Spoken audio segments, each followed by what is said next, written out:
சீரியல்களின் full எபிசோடுகளை Sun டிவியில் ஒளிபரப்பான உடனே எக்ஸ்க்ளூசிவாக சன் நெக்ஸ்டில் மட்டும் ஃப்ரீயா பாருங்கள்.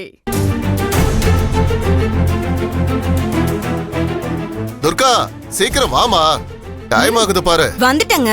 எங்க அவனங்க? கதிரே, வாடா.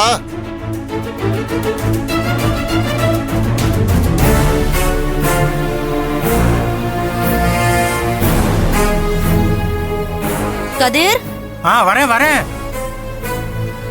ஓகேல?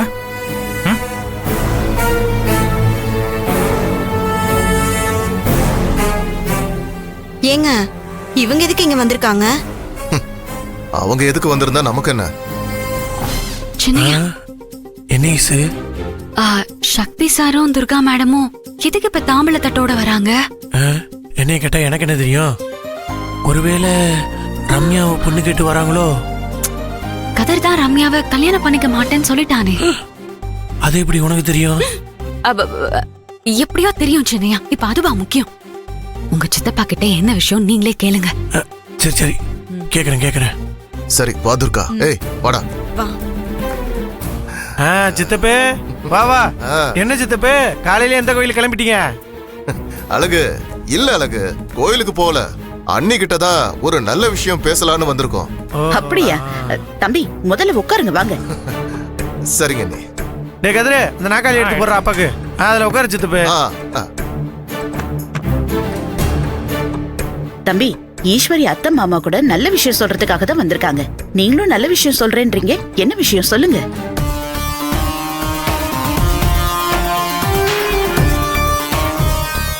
ஆஹா, ஈசு முகமே சரியில்லையே. சித்தப்பு கதிருக்கு அபிய பொண்ணு கேட்டு வந்திருக்குன்னு தெரிஞ்சா என்ன கலவரம் அடிக்கும்னே தெரியலையே. சொல்லுங்க, என்ன விஷயம்? அண்ணி, என் அண்ணனோட ஆசீர்வாதத்தோட ஈஸ்வரி நம்ம வீட்டுக்கு மருமகளா வந்து நாம பெருமைப்படுற மாதிரியும் சந்தோஷப்படுற மாதிரியும் IPS படிச்சு முடிச்சு அசிஸ்டன்ட் கமிஷனரா ஜாயின் பண்ணி நம்ம குடும்பத்தோட கௌரவத்தையும் மரியாதையும் அடுத்த கட்டத்துக்கு முன்னேற்றி கொண்டு போயிடுச்சு. அதே மாதிரி அபியும் நம்ம வீட்டுக்கு மருமகளாகி நம்ம குடும்ப கௌரவத்துக்கு பெருமை சேர்க்கணும்னு நான் ஆசைப்படுறேன் அண்ணி.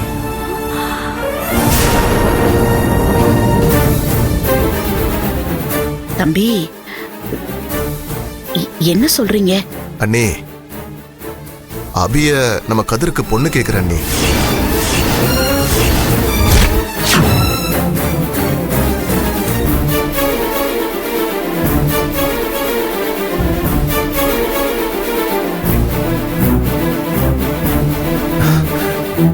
இந்த கல்யாணத்தை நீங்க தான் ஆசீர்வாதம் பண்ணி நல்லபடியா நடத்தி வைக்கணும் அண்ணி.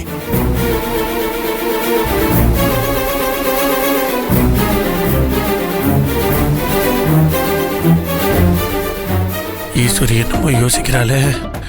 கோவம் அதிகமாகி முண்டக்கண்ணி ஈஸ்வரி பத்திரகாளியா மாறிடுவா போல இருக்கே. இப்ப என்ன பண்றது? தம்பி, இப்போ நம்ம கதிர்காகவா அபிய பொண்ணு கேக்குறீங்க? ஆமா அண்ணி. அண்ணி, இது என்னோட ஆசை மட்டும் இல்ல அண்ணி. இது நடந்தா கதிருக்கும் அபிக்கும் கூட இது நல்லது அண்ணி. என்னங்க நல்லது? அண்ணனும் தம்பியும் அக்கா தங்கச்சிய கல்யாணம் பண்ணிக்கிட்டா நாளை பின்ன அவங்களுக்கு எந்த பிரச்சனையும் இல்லாம விட்டு கொடுத்து போய் ஒத்துமையா இருக்கலாம்ல.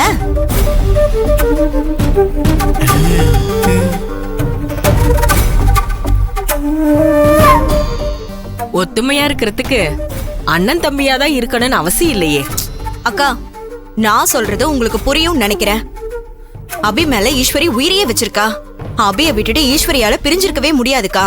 கதிர கல்யாணம் பண்ணிக்கிட்டா அபியும் ஈஸ்வரியும் ஒருத்தர் விட்டு பிரியவே வேண்டியது இல்ல. இதோ இதே வீட்டுல ஒன்னா இருக்கலாம்ல.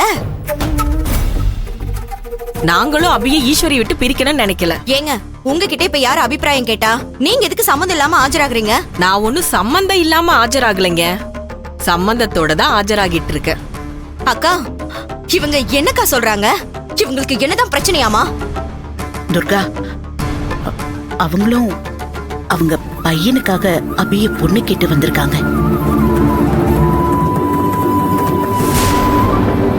சம்பந்தியம்மா, நாங்க ஏற்கனவே சொன்ன மாதிரி இது எங்களோட ஆசை மட்டும் இல்ல, இறந்து போன எங்க நாத்தனாரோட ஆசை. நாங்களும் அவங்களும் சம்மந்தம் பண்ணிக்கணும், சம்மந்தி ஆகணும்னு அவங்க ரொம்ப ரொம்ப ஆசைப்பட்டாங்க. அது ஈஸ்வரி விஷயத்துல நிறைவேறல. ஆனா அபி விஷயத்திலேயாவது நிறைவேறணும். நீங்க தான் அதை நிறைவேற்றி வைக்கணும். அப்பதான் என் நாத்தனாரோட ஆத்மா சாந்தி அடையும். அக்கா, நாங்க ஒண்ணு மத்தவங்க மாதிரி பழைய உறவை சொல்லிக்கிட்டு அபிய பொண்ணு கேட்க வரல. புது உறவு உண்டாகணும், புதுசா ஒரு உறவு உருவாகணும்னு ஆசைப்பட்டுதான் கதிருக்கு அபிய பொண்ணு கேட்டு வந்திருக்கோம். உங்களுக்கே யோசிச்சு பார்த்தா புரியும், அபிக்கு கதிர் தான் பொருத்தமானவனா இருப்பான். அப்படின்னா என் சஞ்சீவ் அபிக்கு பொருத்தமானவ இல்லைன்னு சொல்றியா துர்கா? நான் ஒன்னும் அப்படி சொல்லவே இல்லையே. உங்க மனசுக்கே அப்படி தோணுது போல இருக்கு. அதுக்கு நான் என்ன பண்ண முடியும்? நீ ஒன்னும் பண்ண முடியாது. சஞ்சீவுக்கும் அபிக்கும் நடக்கிற கல்யாணத்தை வேடிக்கை மட்டும் பாரு. ஏன்னா சஞ்சீவுக்கு தான் அபிய கல்யாணம் பண்ணிக்கிறதுக்கு உரிமையும் இருக்கு, உறவும் இருக்கு. அதே உறவும் உரிமையும் எங்க அழகு ஈஸ்வரிய கல்யாணம் பண்ணது மூலமா எங்க கதிர்க்கும் இருக்கு. அதையும் தாண்டி அபி படிச்சவ, ஏன் பையனும் படிச்சவன். இதை விட உங்களுக்கு வேற என்ன பொருத்தம் வேணும்? மன பொருத்தம் வேணும். அதுக்கு படிச்சவனா மட்டும் இருந்தா போதாது, அபிக்கு பிடிச்சவனாவும் இருக்கணும். ஓ, அப்படின்னா எங்க அபிக்கு உங்க பையனை தான் பிடிச்சிருக்குங்கிறீங்களா? ஆமா, அதுல என்ன சந்தேகம் உங்களுக்கு?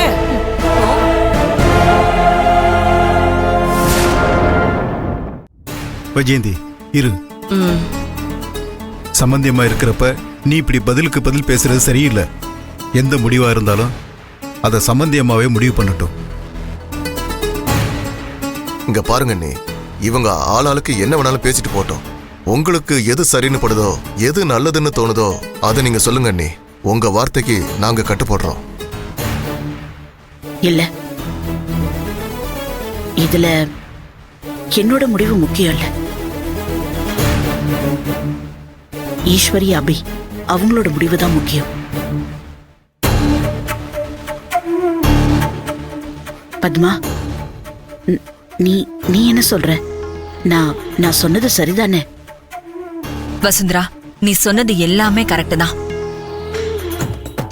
ஒரு பக்கம் ஈஸ்வரியோட தாய் மாமனும் அத்தையும் அபிய அவங்க பையனுக்கு வேணும்னு பொண்ணு கேட்டு வந்திருக்காங்க.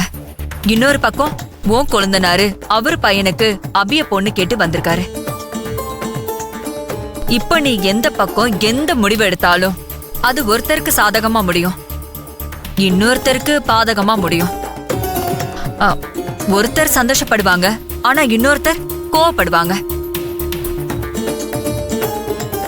எப்படியும் இந்த பிரச்சனையால நம்ம குடும்பத்துக்கு சங்கடம் வரும்.